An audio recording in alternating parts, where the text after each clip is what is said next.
Welcome to Vital Life Stories, where we explore the deepest journeys of the human spirit and the pursuit of true greatness. Meet Eli, a young man blessed with a sharp mind, but cursed with a spirit that drifted like a leaf in wind.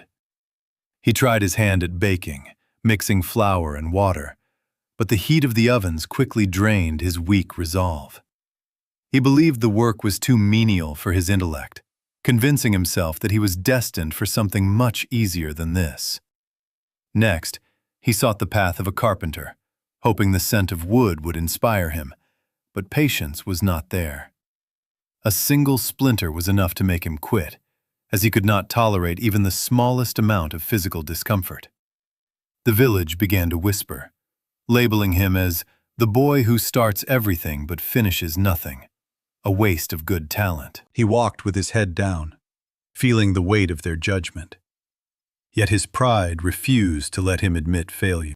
At home, the silence was louder than words, as his parents struggled to hide their worry about their son's uncertain future. His father looked at his own rough hands and wondered how he had failed to teach his son the value of labor. Then came the storm that tore through their roof, a physical manifestation of the chaos that was brewing inside Eli's life. He tried to help repair the damage, but his lack of skill made him a burden rather than a source of aid. That night, sitting in the damp cold, Eli finally admitted to himself that his intelligence meant nothing without the power of persistence. He packed a small bag and set his sights on the mountain peak, where the legendary Master Rowan was known to dwell. The climb was steep and unforgiving, testing his resolve with every step, but this time, Eli refused to turn back around. He arrived at the humble abode of the Master, finding an old man sitting in perfect stillness amidst the sounds of nature. Eli fell to his knees and begged for guidance, while Rowan's sharp eyes pierced through the young man's facade of desperation. The Master did not offer words of comfort, but simply pointed to a chaotic pile of tangled ropes in the corner. Eli began the task with energy, but the rough fibers soon bit into his skin, and his old habits began to surface. Rowan stopped him and spoke softly, telling him that fighting the knot only makes it tighter, much like fighting one's life. He told the boy that life is not about luck or talent, but about the mastery of oneself over every impulse. The Master handed him a fresh cord, inviting him to learn the ancient and tedious art of rope making from scratch. Eli looked at the simple object with doubt, wondering how twisting fibers could possibly lead him to the success he desired. Rowan explained that a rope holds ships in storms and bridges over canyons, representing the strength that comes from unity.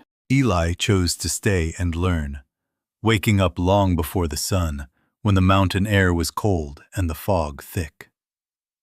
His fingers were clumsy at first, fumbling with the strands, while Rowan corrected every small mistake with an exacting standard. The repetition was maddening for a mind that craved novelty, and the urge to throw down the rope grew stronger daily. His hands blistered and bled, screaming for rest, but the memory of his father's disappointment kept him glued to his seat. One dark night, he packed his bag to leave, but stopped to look at the unfinished work he would leave behind. He remembered the lesson of self-mastery and realized that leaving now would only confirm he was a slave to his weakness. Winter came with biting winds, yet Eli remained at his post, his movements becoming more fluid despite the freezing cold air. The rope began to change, the knots becoming even and tight, transforming from a messy struggle into a work of art. Rowan inspected the work in silence, and for the first time, a smile of genuine approval crossed the old master's face. Eli realized that he was not just weaving hemp, but weaving patience and discipline into the very fabric of his soul. Months turned into years, and the boy who once quit everything became a man who found joy in the arduous process. He completed his masterpiece, a coil of rope so strong and perfect that it could withstand the weight of the world. Rowan told him his training was complete and instructed him to take his creation down to the village market below. He returned to the village not as the boy who fled, but as a man who walked with purpose and dignity.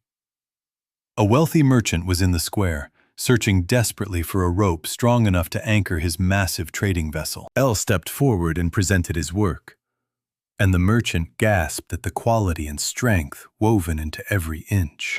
The merchant paid a fortune, and the villagers watched in silence, their mockery replaced by a newfound respect for Eli.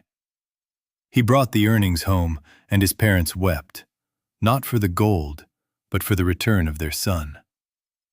Eli opened a small workshop, not just to make ropes, but to teach the village children the value of patience.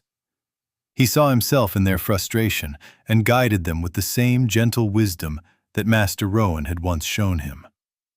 His ropes became legendary, known not just for their strength, but for the spirit of excellence woven into every strand. Years later, Eli returned to the mountaintop to share tea with his master, looking down at the world below. Rowan looked at him and said, "You did not just learn to bind ropes, you learned to bind your life together." Just like a rope, success is composed of many thin threads of daily habits, twisted together to form an unbreakable bond. Eli stood watching his legacy grow, knowing that true satisfaction comes from conquering the mountains within our own minds. His hands were rough, but they held the smooth texture of victory, a testament to the power of not giving up. The village prospered, and Eli became a pillar of the community, proof that a drifting leaf can become a strong tree. He walked with the sun on his face, his shadow long and steady, no longer afraid of the storms of life. We all have an Eli inside us, a part that wants to quit when the work gets hard and painful. But remember, every small effort is a thread, and every day you refuse to quit, you are making your rope stronger. Decades later, Eli passed a small piece of rope to his grandchild, a symbol of the wisdom he had earned. He taught that success does not appear by magic overnight, but is built slowly, one disciplined choice at a time. When you master your fear, your laziness, and your lack of focus, you finally become the master of your own destiny. The mountain is waiting for you, and the rope is in your hands, ready to be woven into something magnificent. Do not let your potential drift away like dust in the wind. Anchor it down with the weight of your will. Thank you for watching Vital Life Stories. Remember to subscribe for more tales of resilience, wisdom, and the human heart.